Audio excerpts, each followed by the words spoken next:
I'd like to call the November 15th Board of Commissioners meeting to order. And the first order of business is the invocation by our County Manager, Ms. Sharon Griffin. Thank you and good evening, Chairman Bright and Commissioners. Let us pray. Dear Heavenly Father, we thank you for this opportunity to come before you and conduct the business of Onslow County. Please be with all of our elected officials, our first responders, and those who defend our nation. Tonight, as we recognize the Onslow County Council of Veteran Organizations, we ask that you especially bless our veterans for the hardships they face, for the sacrifices they've made, and for the many contributions they've made to our nation. May all we do this day bring you honor and glory. Now, with deep respect and reverence for the faiths, beliefs, and traditions of those gathered here today, join me in a moment of silence. Amen. Sheriff Miller, would you lead us in the pledge, sir? I pledge allegiance to the flag of the United States of America and to the republic for which it stands, one nation, under God, indivisible, with liberty and justice for all. Thank you all for coming tonight. I'd like to recognize Sheriff Miller, our sheriff, for being here as an elected official. I don't see anyone else. Did I miss anybody? Miss Jarman normally comes, but I don't see her either. But anyway, we have a long meeting tonight, and we may end up taking a short recess if the meeting weighs on. We ask all in attendance to please set your cell phone to silent or vibrate mode.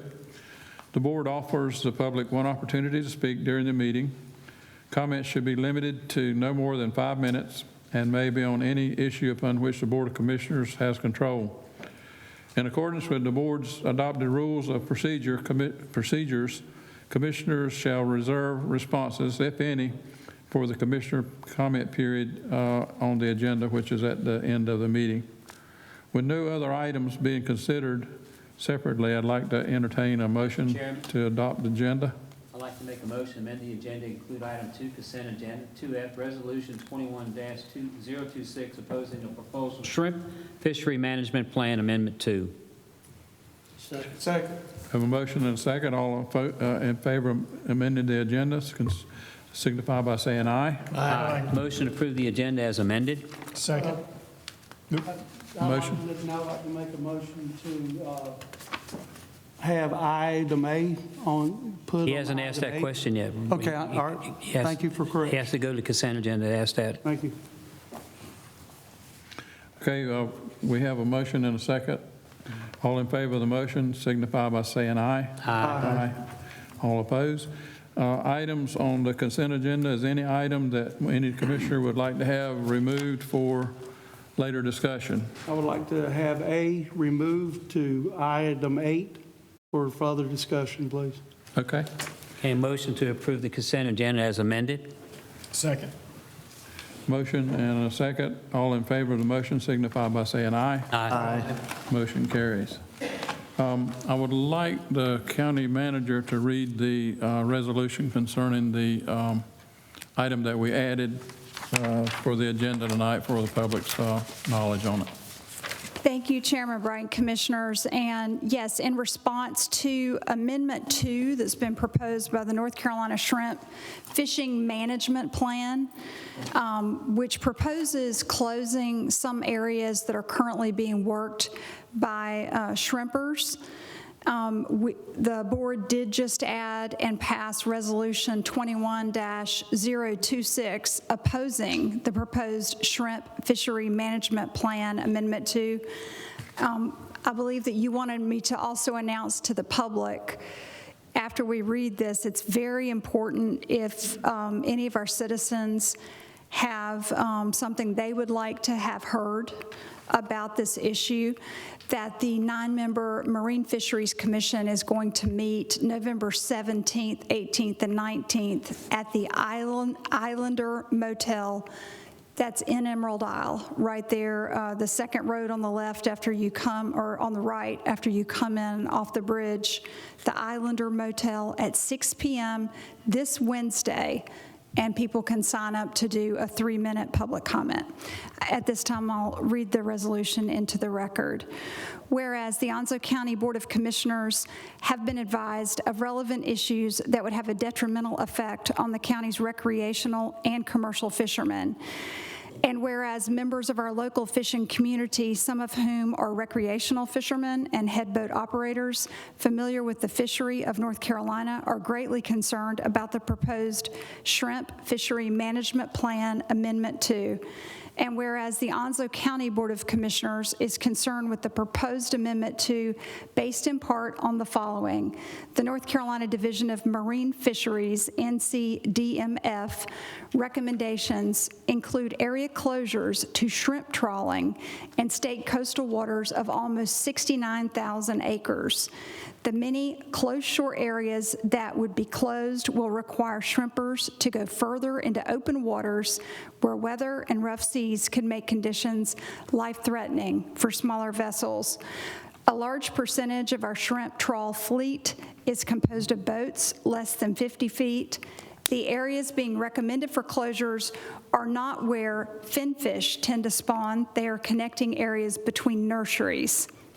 The recommended options were not made available to the public by NCDMF until Monday, November 1st, allowing a very limited time for public comment. The potential benefits of the area closures are unquantifiable, but the devastating economic impacts to small vessel owners are undeniable. The proposed Amendment 2 will have devastating impacts to the fishing economies of Onslow County and could potentially destroy the county's fishing heritage and put a lot of local fishermen out of business. Whereas shrimp are the most consumed seafood in the United States, and health experts are continually telling citizens of the United States to eat more seafood. 90% of the shrimp consumed in the United States is estimated to be imported. The USDA only inspects 1% to 2% of seafood that's imported. North Carolina is an important source of shrimp for consumers. Shrimp are sustainably fished in North Carolina. Trawling is by far the main way shrimp are harvested to provide for consumers. North Carolina is one of the few states that has commercial fisheries for 3 species of shrimp: brown, pink, and white. North Carolina has had an important shrimp trawl fishery for many years. Whereas the Onslow County Board of Commissioners supports management of fishery issues that incorporates the whole body of available evidence and considers the biology of the fish, environmental conditions, prior management actions, and uncertainties about the data. Now therefore be it resolved that the Onslow County Board of Commissioners reaffirms its unwavering commitment to the North Carolina fishing industry and strongly opposes Amendment 2 or any other action that would cause continued harm to the county's recreational and commercial fishermen.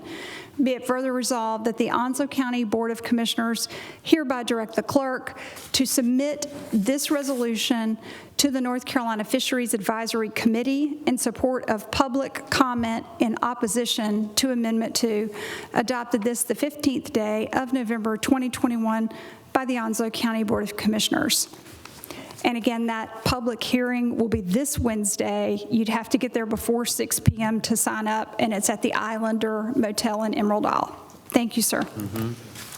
I think the doors open, according to the publication I seen, the doors open at 4:30 for people that want to get in and sign up. And it's going to be 3 days, but that was the reason we had to amend our agenda, is so we could get it, give notice to people where Onslow County feels about the industry, because they have that public hearing so close to our meeting. Anyway, we're at item 3 now, public comment. Do we have anyone signed up? No, sir, Chairman and Commissioners. We have no one signed up this evening for the public comment period. All right, we'll move on with item 4, proclamations and presentations.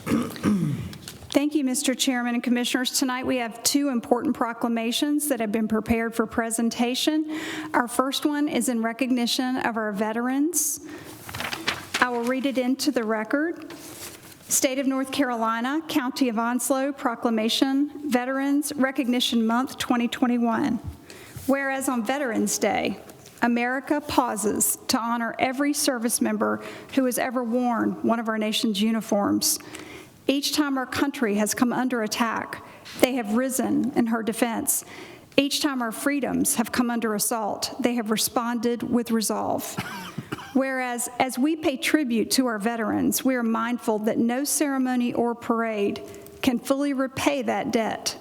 We remember that our obligations endure long after the battle ends, and we make it our mission to give them the respect and care they have earned. And whereas under the most demanding of circumstances and in the most dangerous corners of the earth, America's veterans have served with distinction. And whereas on Veterans Day and every day, we commemorate the service, sacrifice, and immeasurable contributions of our nation's veterans who have proudly worn our country's uniform to defend and preserve our precious liberty. Now, therefore, be it proclaimed, the Onslow County Board of Commissioners declares November as Veterans Recognition Month in Onslow County and encourages all citizens to recognize the valor and sacrifice of our veterans through appropriate public or private ceremonies and gestures.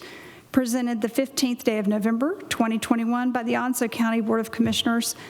Representatives from our Onslow County Council of Veterans Organizations will be accepting this proclamation this evening, and I believe Chairman has requested that Vice Chairman Tim Foster present the proclamation. I'd like for Commissioner Buchanan, Commissioner Knapp, and Commissioner Scott go down also, since they're veterans.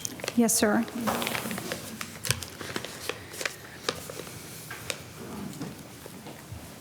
My fellow commissioners, come down. Is that on? It is. Recognize Paul Buchanan, a veteran and a retired member of the United States Marine Corps, and served tours in Vietnam, and Commissioner Robin Knapp, United States Air Force, and then right into NCIS, and Commissioner Scott with the Army, and a couple of tours over in Desert Storm. And these fine gentlemen here as well. I've known Lee Walker a long time, about 30 years worth. And his service to this community is known, and we appreciate you guys being here. It's a great honor to be able to present this proclamation, especially amongst our colleagues on the commission who serve so proudly and with distinction. We do what we do because they did what they did. My father, several uncles, my brother-in-law, my father-in-law, my son, and my son's father-in-law all served in the United States military. We are all, in particular in Onslow County, family of veterans. Onslow County is simply that. We are a county of vets. And we cannot go without saying what that means to this great county. On a soccer field 20 years ago, we stopped practice because the sound in the air was much different than what it had been in the past. Because all these kids grew up in Onslow County, they knew those rotors that were moving were not what they've always been, because that's how they grew up here.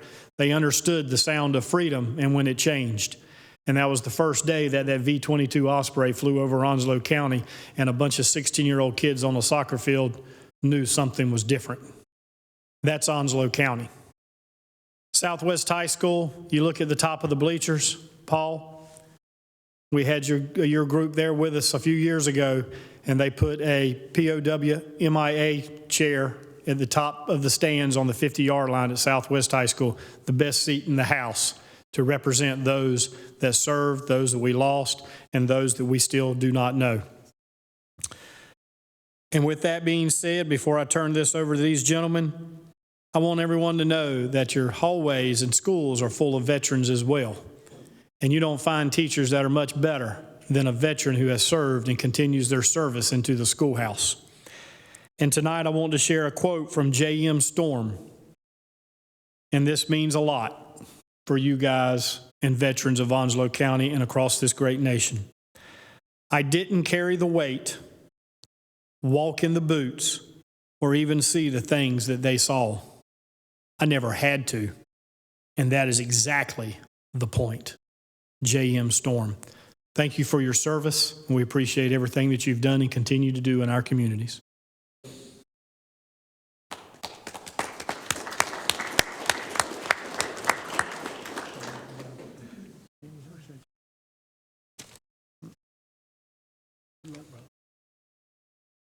Yeah, Paul. Rolling Thunder. And I will say that night at Southwest High School was special. That was some good stuff. That's right. That's right. Good to see you, sir. Thank you. Good to see you, Paul.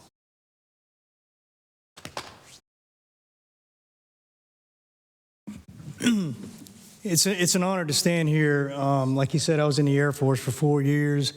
I didn't get to. I went overseas a couple of times and with TAD, and then I ended my Air Force career and jumped right over to NCIS. But when you look at veterans, you look at Onslow County, this is a unique place. All of us, a lot of us are veterans. Chris Thomas in the background, veteran of the U.S. Army. Sheriff Miller, retired from the USMC. We got Paul, that I've known for years, and Lee, that I've known for years. You know, when you get older and you serve your country, you don't really think about it after you get out. You're looking for a job. You're looking, fortunately for me, I went into NCIS because I was doing something similar in the Air Force, and you don't really think about it until you get older and you start to realize what it meant to be a veteran. And I can honestly tell you, I stand proud to have served my country, to wear the uniform of the Armed Forces of the United States. Because when I signed that, or I took that oath and I signed that piece of paper, just like the sheriff, Chris, and all these men behind us, we signed a blank check. We knew what we were getting into. If there was a call to war or anything else, we knew the risks, just like in law enforcement. You know, if we were to get shot and killed, then we knew we were doing something for our country. And that meant a lot to us, and it means a lot to me. And I just want to thank all the veterans that are out here that made this possible. You know, when we say thank a vet, I mean that. Thank them. They deserve it because they took the time to serve their country and wear the uniform of the United States. And you ought to be proud of them because of them, we have the freedoms that we have now. So thank you very much. I'll try to keep it brief if I can, but Lee and Pat Walker, I mean, they've been friends of mine for the 17 years I've been a commissioner, and the Vietnam Memorial means a whole lot to me, and Paul has been very instrumental with that. And what they've done is every year I've been able to do the proclamation because of Jack Bright. He always lets me do that, being a Vietnam vet. And one of the things I learned by being a Vietnam veteran is that Joe McLaughlin, a former county commissioner, said to me, "Welcome home, brothers and sisters," and that's what I mean when we talk about our Vietnam veterans. Thank you. We thank everybody, and especially the opportunity to do this tonight. And let's give a big hand to the veterans, not only here tonight, but throughout Onslow County, this great nation of ours. Thank you.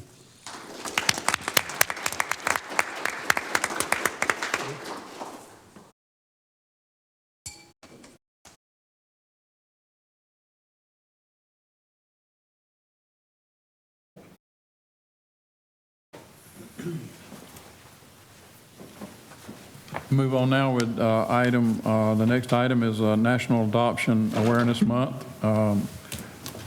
Ms. Griffin, I'll turn that over to you for reading that one. Thank you, Mr. Chairman and Commissioners. I'll read the proclamation into the record to start with. State of North Carolina, County of Onslow, Proclamation, National Adoption Awareness Month 2021. Whereas during National Adoption Awareness Month, we raise awareness about the urgent need for adoptive families for children and youth in foster care. And whereas Onslow County Department of Social Services recognizes the importance of giving children in foster care permanent, safe, and loving families through adoption, and whereas in 2020, the Onslow County Department of Social Services achieved permanence for 15 children through adoption, and whereas Onslow County's future depends on today's children and youth, and the county is committed to helping all children grow and develop to their full potential. And whereas the Onslow County Department of Social Services celebrates that children are being given the opportunity to live with stable and loving families and encourage other dedicated individuals to make a powerful difference in the life of a child through adoption. And whereas the Onslow County Department of Social Services recognizes that adoptive parents and families who have adopted children require and deserve the community's respect and support. Now therefore be it proclaimed that the Onslow County Board of Commissioners recognizes November 2021 as National Adoption Awareness Month and encourages communities, businesses, faith-based organizations, and families to answer the call and honor the special needs of Onslow County's children in hopes of securing a permanent, loving family for each and every child, regardless of race, age, gender, emotional or behavioral condition, and past distress.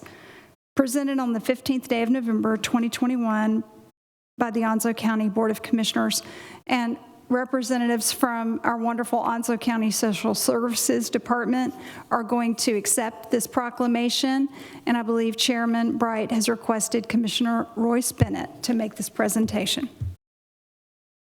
Thank you. I was blessed to be raised in a stable home, but as I've learned, thousands of children across the United States don't have that blessing.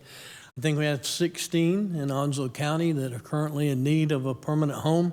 There are 140 in North Carolina and 36,100 across the United States.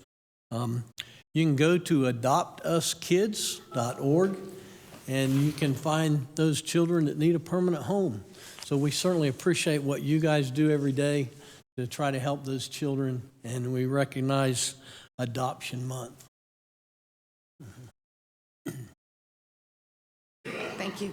Thank you, Commissioners, for recognizing November as National Adoption Month. I have with me this evening Miss Kimberly Winston, my Permanency Planning and Adoption Program Manager, and Deschalo Pierre, one of my Permanency Planning and Adoption Supervisors, if you'd like to say anything. Again, thank you so much for recognizing our adopted parents and our foster parents during National Adoption Month. I often tell my staff that they have to have the heart, H-E-A-R-T work, to do this, and I can say that we indeed have those workers that have that hard work. And as you say, we believe that every child deserves a permanent home, and we do our very best to ensure that we are achieving permanence for our children. Thus far in 2021, we have achieved permanence for 8 children. My last adoption was finalized in September with a sibling group of 2 boys. So we do have a need for foster to adopt parents. Our information is on the website if anybody is interested. And once again, thank you for recognizing National Adoption Month. I would also like to say thank you as the adoption supervisor. I would like to thank our foster parents. It takes a special kind of person to foster children. It takes an even more special person to foster children to adopt. And to take a child that's in your home, no matter the age, the race, the gender, the emotional or behavioral issue, and take them and to find them a forever home and accept them as one of your own, it definitely takes a special kind of person to do that. Also our community partners, because we couldn't do it without them, that do active recruitment in county, out of state. It really, really, truly takes a village. We have a great group of women that I supervise that do adoptions for us, and I've been a supervisor for adoptions for the past 3 years, and this is the lowest number that we've seen, the 16, and that's accreditation to them and not the work that I do, but accreditation to them. I've seen them even form adoption for a child that was 17 going 18. A month before she turned 18, they finalized an adoption because it was important to that child. You know, so it's through their hard work, through the hard work of my program manager, Miss Kimberly Winston. After, you know, more than a quarter century, this probably be her last proclamation. Thank you for your leadership. We're gonna miss you. Thank you. Thanks for what you do.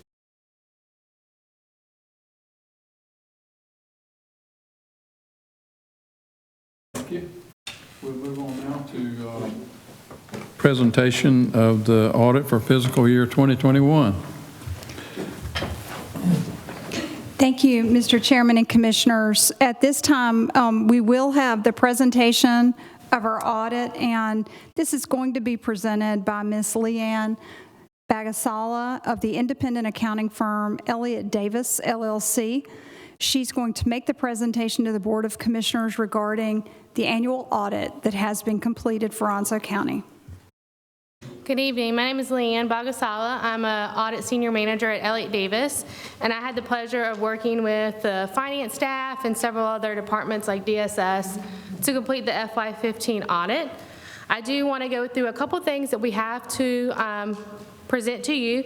Those are required communications that we have to go through, and we also have to go through the audit results. The first thing I did want to mention was there are a couple of financial statement highlights that I wanted to pinpoint. You do have your annual comprehensive financial report that's been provided to you, and in the MD&A there is a lot of financial highlights. But things that are very important is just to note that in the general fund specifically, that is your main operating fund, the revenues this year actually went up about $20 million, sorry. And a lot of that is related to tax revenue. So you had an increase of about $4.5 million this year in ad valorem taxes and over $11 million this year in local option sales tax. Those increases in revenue and then some of the expense savings that occurred led to you having a fund balance increase this year of almost $25 million.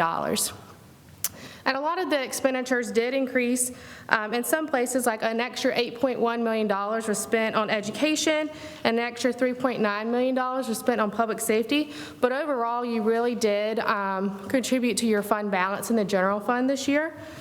I have a chart in front of me, but I will try to explain it to you. There are a couple standards that you have two different groups of people that actually look specifically at your fund balance. That is the GFOA and the LGC, and these are just entities that kind of monitor your fund balance, and they have specific guidelines where they want your fund balance to be in a certain position. The GFOA actually likes you to have enough sitting in fund balance it's actually unassigned fund balance, committed, or assigned fund balance to cover 2 months of expenditures. The LGC, which is a local government commission, recommends that you have a reserve of at least 8% of general fund expenditures in your fund balance. And the Onslow County even has their own fund balance policy where they require an available fund balance equal to or greater than 8% of general fund expenditures. This year, you far surpassed those requirements or those guidelines that are set out there. And the general fund, you have about 4 months of fund balance that would cover, your fund balance would cover about 4 months of expenditures, and the prior year was 3.1 months. And then also, you have 33% of your fund balance to cover the expenditures. And the recommendation there is 8%, and that is Onslow's policy is 8%, but you have a lot more than that. So it just leads to, having a healthy fund balance. To go over some of the required communication, you do have a letter that has been provided to you. It is what we call a SAS 114 letter. It's a letter to governance that goes through a wide variety of information.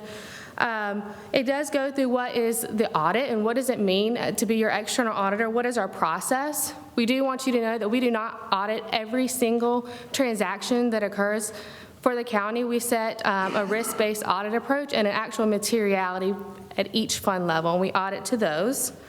We have certain required standards that we have to comply with, and those are included in your letters. We also talked to you about what are the significant accounting policies of Onslow County and where can you find that information. It's included in your annual comprehensive financial report, note 1, and those policies have not changed from the prior year. There's also some judgments that you need to be made aware of that are included in your financial statements. Those are related to depreciation expense and how that's calculated. And then there's also some liabilities that have estimates, which are your pension liabilities and your other than post-employment liabilities. There are also some significant financial statement disclosures that you need to be aware of, and those are included in the letter. The biggest thing that happened this year that you need to be made aware of was there was a change in accounting principle related to the implementation of GASB 84. That implementation required a restatement of the prior year financial statements, and it was about $500,000 restatement. So overall, it was not very material, but in that exercise, management had to go through every single fund the county has and determine whether or not it was classified as a fiduciary activity. So it did change the statements up a little bit.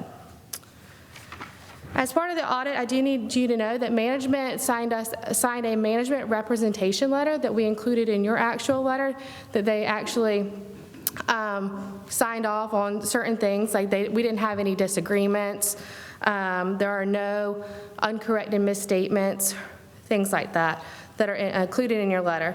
Also, I wanted you to be made aware of that this year there were no significant deficiencies or material weaknesses related to your financial audit. From an opinion standpoint, we issue several audit opinions. The first one is an opinion of your financial statements. And for that opinion, we gave you an unmodified opinion. That's a clean opinion. That's the highest level of assurance that we can give you. The next opinion we give you is an opinion over government auditing standards and the county's compliance with those. And we did not identify any deficiencies in internal controls related to government accounting standards that were significant deficiencies or material weaknesses. We also did not find any instances of non-compliance with government accounting standards. So again, you got a clean opinion for that. We did also issue we issued several opinions related to your single audit, which is our audits of grants. We audited 7 programs, 4 federal programs and 3 state programs. We used a lot of resources to get those programs done, and everybody was absolutely amazing. We did find 1 significant deficiency related to Medicaid eligibility. There was 6, we tested a sample of 93, and there were 6 issues that were found. Those are included on page 193 of your comprehensive annual financial report. And management actually, when you are assessed a finding, they actually have to come back and create a corrective action plan. So that is also included, and that's how they're going to remediate those findings. But I would like you to know that almost every county I have ever audited has always had a Medicaid finding. It is a very complex program, and it sometimes is very hard to keep all of those compliance requirements straight. I will say that everyone in our sample was eligible. These things were just related to maybe a piece of documentation that was missing, but these were corrected, meaning that management went in and got all the necessary documentation to support the person being eligible. And then the last thing I wanted you to know is we do issue an opinion over your passenger facility charge program. That is a agreed upon procedure. And this year we issued a clean opinion, which is awesome. The last 2 years you have not had a clean opinion for that one. So I know that they were very excited that that was a clean opinion this year. And that's really all that I have. I mean, overall, the audit went very well, and I wanted to thank everyone from finance and everyone that that helped us with the grants, because the grant testing is very comprehensive. Does anyone have any questions? Sounds good. Maybe you said it already, but what was our percentage of, I know we were required to have it, 8%, but what is our percentage of fund balance now? So this year you have unassigned, assigned, and committed fund balance of about $71 million, and that represents 33% of the general fund expenditures. The estimated monthly general. So like if you take the total general fund expenditures for the entire year, divide it by 12, that's how much expenditures you would have in a given month, and you're at about 33% of that. How does that mount up to other counties our size as far as fund balance percentage? It's very comparable to everybody else. It does differ here and there. Most people, while they set funding policies of like 8% or in the single digits, most people have more than that. And you have to realize some of that is assigned to certain projects or committed to certain projects already. It's not saying that it's fully able to be spent on anything, but that's just how the calculation is done. So some of that is already committed and assigned elsewhere. If you wanted a true representation, you would just use unassigned fund balance that is completely available to be spent. Well, thank you for the presentation. Any commissioners have any questions or comments? I'm pleased with the audit report and the amount of fund balance that we do have. It's healthy, and we've got a good management team that puts our budget together and tries to watch every dollar that's spent and spent in the right place. But other than that, we don't need a motion on that, do we, Courtney, to accept it? Well, thank you so much for the presentation, and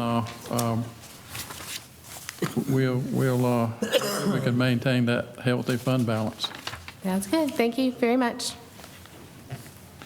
Ms. Griffin, I think next one is public hearing. I'll turn that over to you for that. Yes, sir. Chairman Bright and Commissioners, we have actually two public hearings that we will hold this evening. Our first one is ZTA-2021-00003, public hearing on fall 2021 zoning text amendments. And I will recognize Ms. Jessica Rue, Planning and Development Director, who will give our brief introduction. Good evening. Thank you. As mentioned, staff has prepared 2 rounds of amendments for you this evening. One is on the text of our new zoning ordinance. One is some amendments to our new zoning map. If you'll recall, when we adopted our new zoning ordinance in June earlier this year, you requested that once or twice we bring you packaged amendments complimentary to the public, and that is what these are.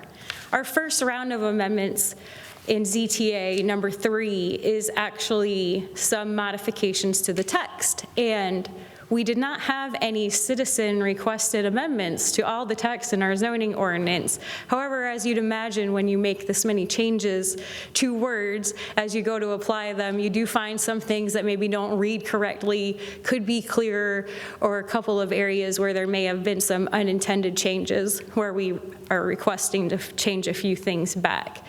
Specifically, these text amendments are to Article 2, which is our definitions, Article 4, which is our procedures. We simplify a few procedures for development in these text amendments. Article 5, enforcement, and that is an amendment required by the Criminal Justice Reform Bill that was adopted after our zoning ordinance. And then Article 9, which is where we lay out our additional standards for development.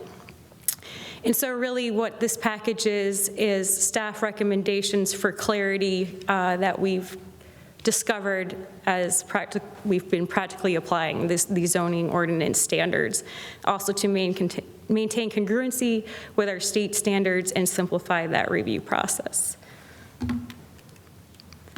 This amendment package was reviewed by the Planning Board on October 7th. We did not receive at the Planning Board level any comments on the proposed changes. They did unanimously recommend adoption of this package. If you choose to endorse it as well this evening, staff would request that in section 9(8)G number 3, we drop the word not. That was a typo. Thank you. Thank you. Thank you, Ms. Rue. At this time, I will open the public hearing on the fall 2021 zoning text amendments, and no one has signed up, Mr. Chairman and Commissioners, to speak at this part of our public hearing. I will allow one call to the audience. If anyone would have any comment in the audience about these fall 2021 zoning text amendments, if you would please approach the podium at this time. And seeing no one approach at this time, I will close the public hearing, and at this time, it's available for commissioner discussion and questions. Motion to approve. Second. We have a motion and a second. Any discussion, questions? I had a question on Article 2. It says non-commercial greenhouses require a zoning permit but no building permit. Wow. If it's non-commercial, why does it need a zoning permit? Any structure that you put on the ground is subject to meeting a setback, and that's the reason for that. So if it's a shed or storage shed, A storage shed requires a zoning permit. If it's under 12 feet in any direction, it would, or if it's over 12 feet in any direction, that's when building permits kick in. But a shed is subject to meeting the underlying setbacks for accessory structures in all zoning districts, as is a greenhouse. However, when we get questions about greenhouses, it's one of those fun things in the building code where they don't require a building permit, and that's just adding clarity. So, I mean, what's the purpose of it as far as to have a zoning permit, but not a... To check the setback. Just to make sure it's where it's supposed to be? Yes, sir. Okay. Mr. Chairman, if I may, I'd like to offer to Commissioner Buchanan that the motion probably needs to include the language that you approve as presented, with the exception of an error correction, a typo, page 69, Article 9, Section 9.8, M2, removing the word not. So moved. Second. Thank you. We have a motion and a second. Any further discussion or any? Can I ask a question, please? Sure. On Article 5, it says in item 2, it says the county may pursue the enforcement of a violation of this ordinance as a criminal matter. Would you please explain the criminal matter to me? Yes, sir. Historically, all zoning ordinances have been allowed to be enforced criminally, which we have gained a lot of compliance by using that system. However, in the Criminal Justice Reform Bill the governor signed earlier this year, they removed the ability to enforce anything enabled under North Carolina General Statutes 160D. So our zoning ordinance would be included criminally, and that becomes effective on December 1st. And so from December 1st forward, we will have to use civil penalties in order to attempt to gain compliance. Okay. That was under a state legislation that took that Yes, sir. particular process away from us, which we don't know what kind of results that's going to be down the road. But anyway, that was what that was about. Any further from the board? We have a motion and a second. All in favor of the motion signify by saying aye. Aye. All opposed? Motion carries. Thank you. B, another public hearing. Thank you, Mr. Chairman and Commissioners. Our second public hearing, PREZ-2021-00006, public hearing on fall 2021 zoning map amendments. And again, I'll turn it over to Ms. Jessica Rue, our Planning and Development Director, for a staff brief. Thank you so much. Per your request in June, we have accepted requests for some zoning changes that would have otherwise been accommodated through our new zoning map. One of these was an oversight by staff on an island. The rest of them have been requested by the public. Our first request is for Carefree Island.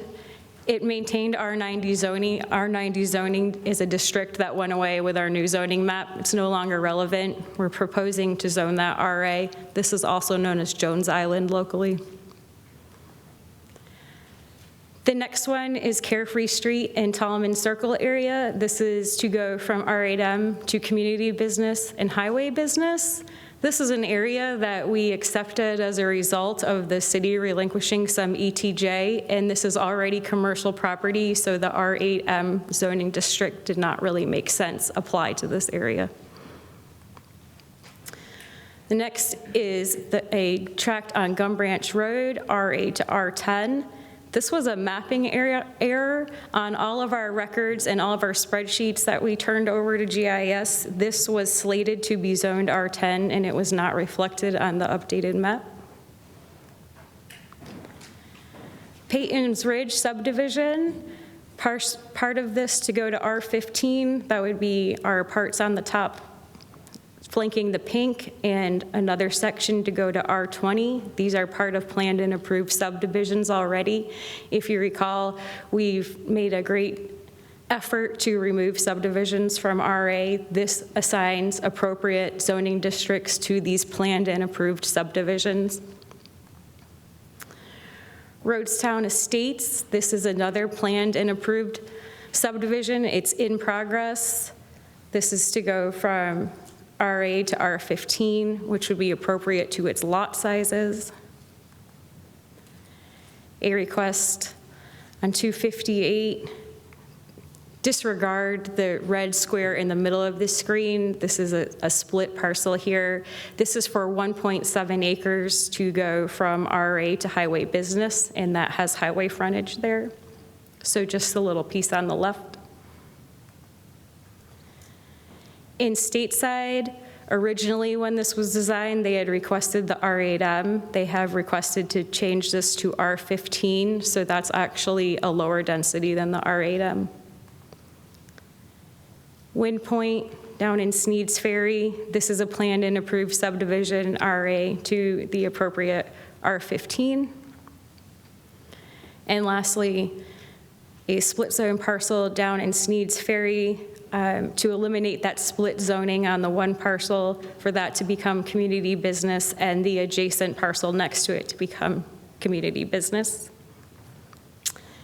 The planning board reviewed this whole package of amendments. There were no negative comments on the rezoning. There were a few in support of these changes, and they did unanimously recommend adoption of this entire package. Thank you.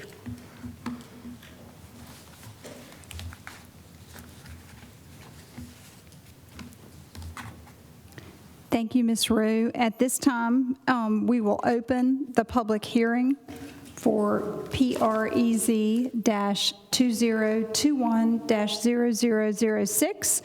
And no one has signed up this evening for this public hearing. I'll make one call to the audience. If anyone would like to speak on the zoning map amendments, please approach at this time.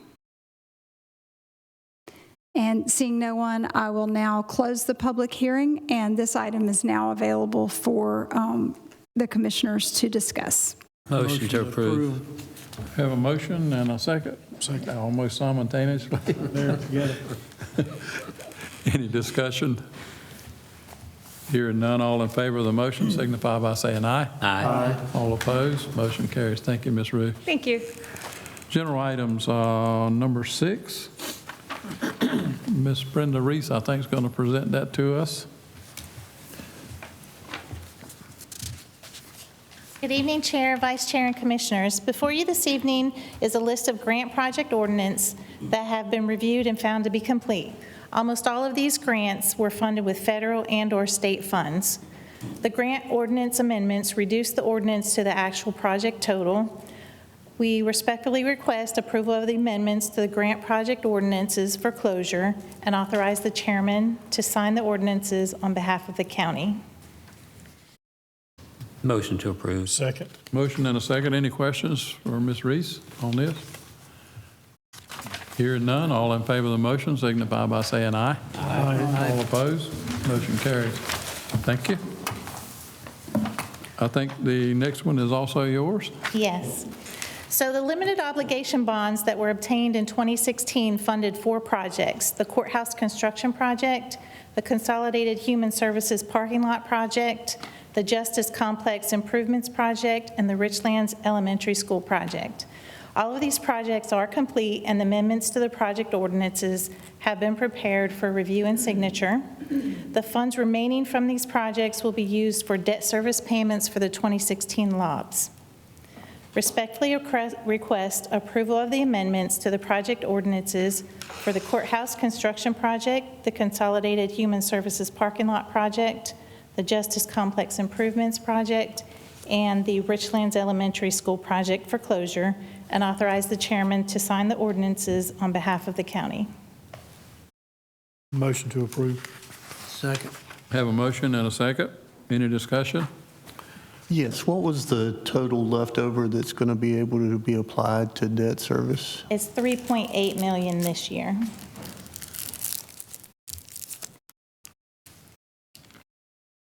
Any further? Hearing none, all in favor of the motion signify by saying aye. Aye. All opposed, motion carries. Thank you, ma'am. Thank you. Detention Center Medical Plan, Sheriff Miller, going to present that for us. Good evening, Commissioners, staff.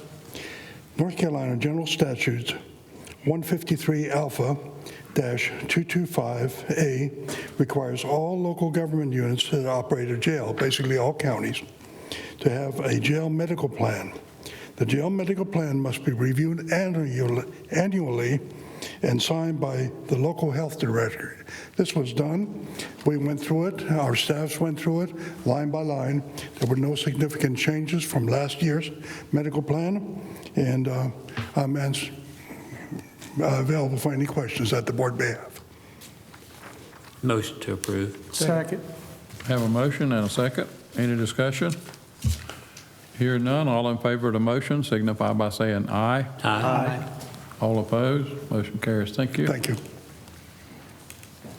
Schedule of values adoption, I think that's our tax collector, Mr. Harry Smith. Good evening, Mr. Chairman, Mr. Vice Chairman, and Commissioners. We began the statutory process involving the Commissioners of adopting the schedule values back on October the 18th when the schedules were presented to the board and also made available for public inspection. Following that, the statutes required us to conduct a public hearing, which was conducted at the November 1st meeting, but met the requirement that the public hearing be held at least 7 days before the schedules were adopted. So under the statutes, the board is now available or able to approve the schedule at this time.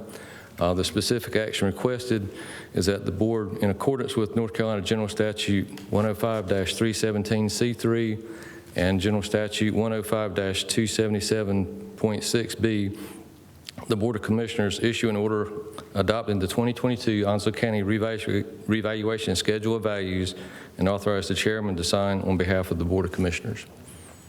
Motion to approve. Second. Have a motion and a second. Any discussion? Hearing none, all in favor of the motion signify by saying aye. Aye. All opposed, motion carries. Thank you, sir. Thank you, sir. Next item is Ms. Carrie Sanders, DHS state certification.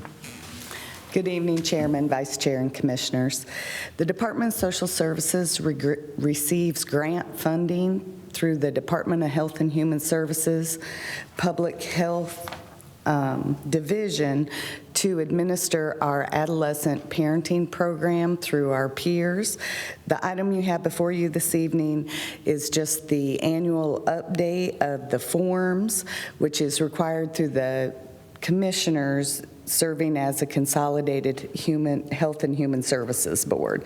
So it is respectfully requested that the Board of County Commissioners, in its capacity as a consolidated Human Services Board, authorize the chairman to execute the following forms in the agenda packet.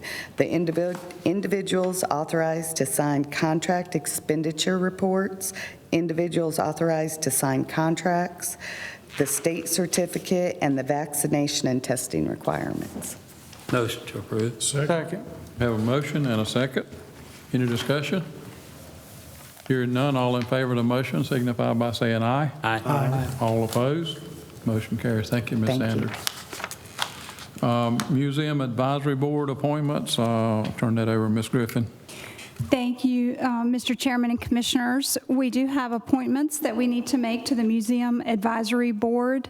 The purpose and goal of the Museum Advisory Board is to promote the usage and awareness of the citizenry in the cultural activities sponsored by the museum.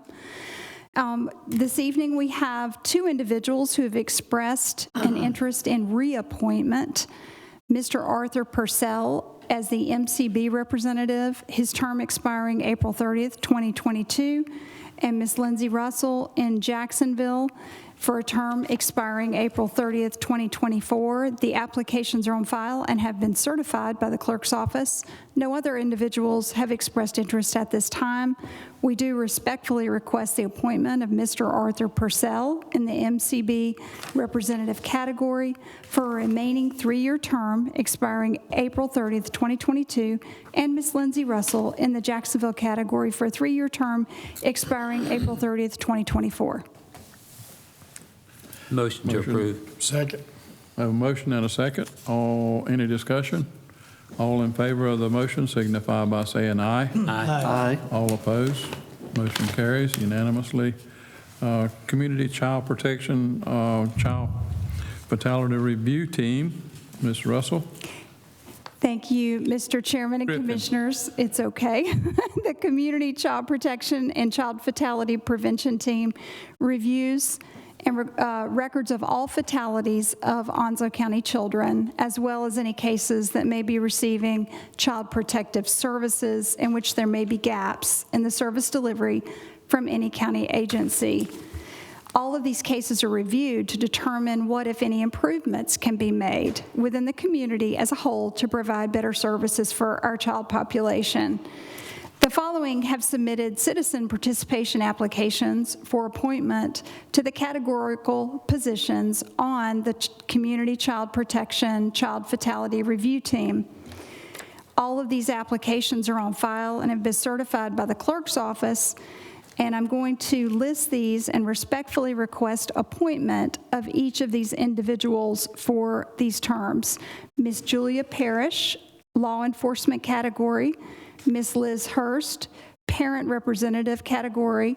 Ms. Angie Robles, at large. Mr. Brian Kelly, at large. Ms. Cassandra Almond, at large. Mr. Linwood Foy, at large. And Mr. Wendell Boykins, at large. All of these terms would be expiring June 30th, 2022. And we do ask for all of these folks to be considered for appointment at this time. Motion to approve. Second. I hear a motion and a second. Any discussion? All in favor of the motion signify by saying aye. Aye. All opposed, motion carries. We are now to consent agenda, and we had item A moved from the budget amendment. I guess before we get into discussion, we need a motion one way or the other. Motion to approve. Second. I have a motion and a second. Discussion? Thank you. I'm good. Oh, I was just going to say, I'll be happy to take this item as part of the regular business that the county conducts. Our financial process is to review the budget annually and to be very, very conservative in the amount of money we allow in specific categories for departments. From time to time, conditions have changed, and we do have to have budget amendments to allow a little more leeway. And at this time, I would ask Commissioner Scott which part of the budget amendment he would like more clarity on. We're asking for an increase of $424,318. Yes, sir. And it says it's going to be for an increase of 225% from COVID-19 from March of last year for medication and PPE. That's a lot of money to be asked and to be increased, and we've got some CARES money. Can that CARES money be cared for that? Can that be done? Yes, sir. And just to offer some explanation here. So when we went into this budget year, just so we could make sense of things, we actually said in budget team, because we can't read into the future, we're going to imagine that COVID's over, and if it doesn't end and it continues to increase our expenses, we'll make changes as we need to. In this particular case, the year prior to this, in our budget year, we had CARES money that we were putting in real time to order the PPEs and to order the extra medications. For this budget year, we allowed approximately the same amount for drugs, and we said to that department, if it looks like it's going to cost more, we'll pull money out of the fund balance that was the CARES money. So the CARES money that was reimbursed to us that displaced some of our budget money was actually put into fund balance, and this is just moving that money back into EMS so that we can order the PPEs and the drugs, which have increased in price. And we've also had our call volume increase by 16.4%. The 16.4%, I have no problem with that because we got more citizens that we're taking care of. But we got 21 open slots in EMS. We got 21 ambulances, and we got about 4 or 5 crews. That's just an awful lot of money to be asking for, and it just seems like it's quiet a bit. Are we doing anything at all to check this on a monthly basis? Well, we do. We check it constantly, and the money in this account can only be used. Laura orders the medication out of this, and we have someone over in emergency services who helps coordinate that. Nothing else can be purchased out of this money. If we don't replenish the supply of medication that goes out on our ambulances, then some of our loved ones would not have what they needed. But I will turn it over to Brenda for more clarity. So far this year in medical supplies alone, we've spent $173,000 that were needed. The prices have increased and the demand has also increased. So if we estimate that 173 out through the end of the year, that's actually $519,000. So we're being conservative in requesting the 292,318. And also the drugs alone, we have spent $71,000 so far this year, and with an estimate out through the end of the year, that's $214,209. So we're being conservative in our request, thinking that hopefully the prices will go down, but in order for the EMS crew to do their job, this is what our initial request is at this time.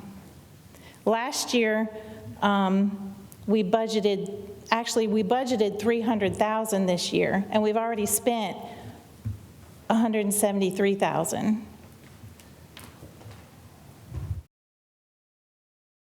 And we only budgeted $120,000 of the original budget for the drugs, and we've already spent $70,000. We look at all the requisitions that come through. My deputy finance officer and I review each one and approve each one. So the only thing that comes through these two lines are drugs and medical supplies. Are we still running short on those items too, aren't we? Yes, we are. And if you'll keep in mind too, the prior year when COVID first started, the state of North Carolina sent us extra PPEs and provided some of these things on our behalf. Now we're having to pay for all of those things. And we did have some money kind of left over from CARES Act, but that is part of our fund balance, so that's why we're making this transfer. Did you want to add something? If I could, ma'am. Yes, sir. I do have some spreadsheets that may help clarify for why we're asking for so much of an increase, if I'm able to provide these as well. You can hand those to the clerk. Would the board even want to look at that at this point, Chairman, or are there any other questions? I would think it would be the drugs which would increase more dramatically than the supplies, but yet the request is for supplies $292,000 as compared to the drugs $132,000. So is it just that we've run out of PPE and there's not that stuff available and now we got to restock everything, or? We have 4 different reasons why we're seeing the increase in the medical supplies and the drug lines. And those are going to be, one is the supply and demand that has gone up because of COVID since the beginning in 2000. Basically looking at some of the prices that I have in the spreadsheet starting back at 2019. To be honest with you, if we look at the medical supply line, and I have an item list out here of 62 different items here. And the orange items I have are on those are over 100% increase in the cost of the value of those supplies since 2019. There's one item that we have specifically on here that has gone up 2,953% since 2019. When we start looking at the 2 different spreadsheets that I have here, on the one that has the 62 items for the medical supplies, if we bought one of those items each, in 2019, it would have cost us $572.82 collectively. In 2021, our prices have gone up to that same amount of items would cost us $1,689.23, which is almost a 400% increase in those medical supplies. On the drug side, we've seen almost a 300% increase since 2020 alone, with an additional 26 items on that list that we pulled out and sampled. There's $681.40 that would have cost us in 2020, which today in 21 cost us $2,498.30. We've seen a dramatic increase That is due, one is that supply and demand because of COVID. The other side of that is the inflation that we're seeing. As supply and demand goes up, it causes our supply to go up as well, sir. We also have seen the increased use of PPE. Because of COVID, we're actually requiring our crews now to, every time they're making contact with out on these calls, that they have to make sure they're wearing masks. We have to wear gloves. Sometimes it requires us face shields and gowns, and we're seeing a lot more than that. If we also look at our call volume since 2019, in 2019, we had 20,266 calls. Projected out by the end of this year, we'll have 24,252, which means we'll have 4,026 additional calls more than 2019. You know, listening to what you're saying, I'll just say from my standpoint, I mean, the prices across the board in the United States have increased on everything. You know, we're doing a tax assessment now, which I talked to Sharon about. You know, I think it's the timing of the tax assessment is kind of bad because the price of lumber and everything else, it's going to raise the property value. It's going to raise probably your property taxes.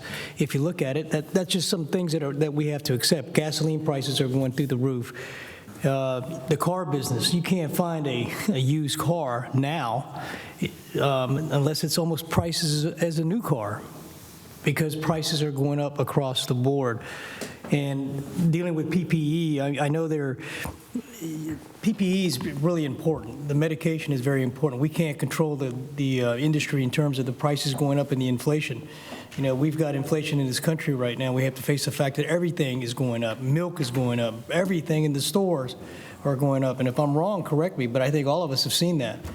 You know, we're at $3.10 a gallon of gas, okay, which is ridiculous. You know, 10 months ago, we were at $1.86. So I completely understand that, and I appreciate you sharing those stats with us and showing the price increase. There are things that are literally jumping 200 to 300%, and we have to meet that demand. Do we go out for bids on all this stuff so we know we're getting the best prices? Yes, sir. We go out for bid yearly for these items. We have 4 different vendors that we use. And unfortunately, though, you know, even the prices that I give you now are what we have on the bid list. If we have a vendor that runs out of an item and we have to go somewhere else, then we could actually be seeing a higher cost than even what I was defining just a minute ago. Okay. And I'm afraid we're going to be looking at some more stringent guidelines with the supply chain and everything else. So it's not looking good for our country per se. Is all I'm saying. Well, we still hadn't crossed that threshold yet where we are maybe going to have to test employees that hadn't been vaccinated once a week. That's another thing. And that's going to be PPEs, it's going to be test kits, it's going to be gowns, it's going to be gloves, and the state's not paying for them, so, and they're not paying for the test either that we know of right now, so we don't know what's going to be in the future of that mandate for January 4th that's coming, and that's right around the corner. But that's on stay right now, right? It's on a stay right now, but, you know, that could change with one gavel with, you know, one of the federal courts. But other than that, is any other discussion about the budget amendment? Mr. Scott, you satisfied with? No, not really, I'm not. I just want to get something clear. Mr. Chair, call a question. Is it related to? Yes, it is. Okay. Okay. We as a board can only act on the information that we're getting. Okay. I know since I've been the commissioner, I don't know of one internal audit that has been done on any account. Okay. And for just to come up and ask for this amount of money. Now, if Mr. Norman or the county manager would have put that in the packet to where we could see it, it'd be a different thing. But I just have questions about coming up and asking for monies, you know, and there's nothing here by the side. And I know things are going up, but I also know that everything is not perfect. So with that being said, do whatever, but I just got a lot of concern about asking that much money without a clear knowing what's going on. Okay. We have a motion and a second. All in favor of the motion for approval signify by saying aye. Aye. All opposed? Nay. They have a 6-1 vote on that. All right, we'll move on now to Ms. Griffin's comments. Thank you so much. I just have a few comments this evening. I did want to point out that we also have, in recognizing our veterans, we have a number of employees who are veterans. We were very happy to recognize them in the last week and the meaningful contribution that they make towards our organization and our service to our citizens. Also, I wanted to make an announcement that, and here are some of our employees and their loved ones who do work for us now and have also served our country, and we appreciate all of them. In order to make child vaccinations easier, since we just had the approval for children 5 to 11 to receive vaccinations, and to also make it easier for any families who would like to go ahead and be vaccinated or receive a booster prior to the holiday season, our Onslow County Health Department is offering extended hours right now for COVID-19 vaccination clinic. They will be open until 6:30 p.m. to make it easier for folks who may have more traditional work hours, need to come after work with their family, with their kids. And that will be on November 16th, which is tomorrow, the 18th, November 22nd, November 23rd, November 30th, December 1st, and December 2nd. And that is on our website. You can have an appointment or you can walk in. So if you have a child, 5 to 11, or you just need a vaccine, we're not going to turn you away. We encourage you to come walk in. And that is at 612 College Street in Jacksonville in the CHS building. It's right there on the first floor, and we do appreciate that. And I think that's all my comments for this evening, sir. Thank you so much. Thank you, Ms. Griffin. We are now at commissioner comments, and I will start the commissioner comments with Commissioner Scott. Thank you. Good night. That's it. I'm done. Commissioner Price. I'd like to thank all the veterans for their service to the nation and an opportunity to honor them tonight. It was very deserving to honor our veterans throughout Onslow County for all that they've done for the country. Also like to thank the North Carolina Commerce Department for holding a workshop for chief elected officials concerning workforce development boards. So I got a chance to go to that and learned a little bit more about the role of the chief elected official for workforce development boards, and so that was good stuff. Also, thank you to the Brigade Boys and Girls Club for the invite to the breakfast at the kids' table. I enjoyed that last week or a little bit over a week ago. And other than that, have a good evening. Thank you, sir. Commissioner Knapp. Just a couple of things. First of all, thank you for all our vets. Thank you, Sheriff Miller. Thank you, Chris Thomas.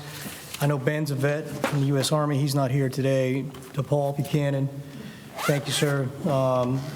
And to Walter Scott for serving our country. It means a lot to me. Veterans Day was, my dad was a veteran, retired from the Army/Air Force. My father-in-law was in the U.S. Army in Korea. So the military service extends well within my family. Even on my Korean side, my mother's family that fought for the South Korean Marines during Vietnam and allied with the U.S. Marines, obviously, so I want to thank them too. It means a lot, and it was good to see the Marine or the veterans here. Paul F. Skew, who's a dedicated American. It was good to see him. The other thing I want to say is I want to thank the staff. You know, we sit back as commissioners and we go over a lot of material, okay? And one of the jobs that we do as commissioners, all 7 of us, we have a right to question things, we have a right to look at things, et cetera.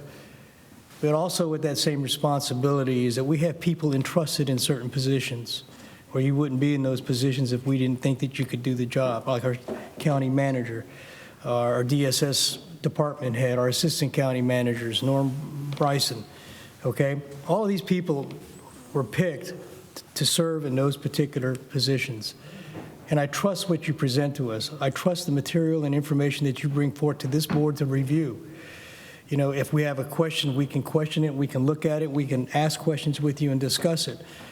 but I know that all of you out there are working hard to help this county. I know that the people that we have here now are working in a conservative manner to save money to do what's right for this county. And I wanted to thank you all the county employees for that, because you would not be in the position if we did not have the trust in you. And I want to thank you, Sharon. You've got a big job. I don't think people understand what Sharon does, and they really don't. Sharon supervises a lot of departments. She has a lot of things going on. I've been in meetings previously in my first term with her, watching her take this and that and juggle all these responsibilities and to remember all the figures and all the facts and keep us abreast of what's going on. And I commend you for that. I mean, I think you have done nothing but an outstanding job. I don't know how you do it. I don't know how you go home and sleep and get up in the morning and do it all over again. And then she works from home. And all our division heads are like that. And the fact that you guys are extending the hours from the health department, that says a lot about our staff. That says a tremendous amount during these holiday seasons about our staff and their dedication to this county. They're here to protect our citizens, and I applaud that. I think it's what it's all about. So take it from me, from Commissioner Knapp. I thank you all the employees from the bottom of my heart, sincerely, and I hope you guys have a great Thanksgiving. Thank you. Commissioner Bennett? Thank you, Mr. Chairman. I'd say happy Thanksgiving to everybody, too. Yeah, looking forward to some family time. But also, our Onslow Strong Disaster Recovery Alliance is still currently working with over 150 families who are struggling to recover from Hurricane Florence. And the Hampton Inn in Jacksonville has donated furniture that will be distributed to many of these families. We got 30 30 queen bed sets and desks and chairs. And tomorrow morning at 9 o'clock in the morning, we're going to have to load up all this furniture and put it into storage. And we can use all the help we can get. If there's anybody out there that has a strong back that wants to move some furniture tomorrow morning at 9 o'clock at the Hampton Inn in Jacksonville, we appreciate the Hampton Inn for their donation. And Onslow Strong Disaster Recovery Alliance will be distributing that furniture to needy families in Onslow County. So we thank you all for being here tonight. I hope you have a great Thanksgiving. Commissioner Buchanan? Commissioner Knapp, you couldn't have said it any better. I echo what you said, and it means a lot coming from the commissioners to say what about our staff. Our staff work very hard. I won't say any more about that because you said it all. I mean, there's not much more I could say. I echo everything you had to say. Saturday night, they had the Candlelight Vigil in Swansboro. It is amazing. That place was wall-to-wall people. They were shopping in the stores. They were in the restaurants and everything downtown. It was just amazing to see people out and around. And it was a good crowd down there, so the economic development for Swansboro had to be very well.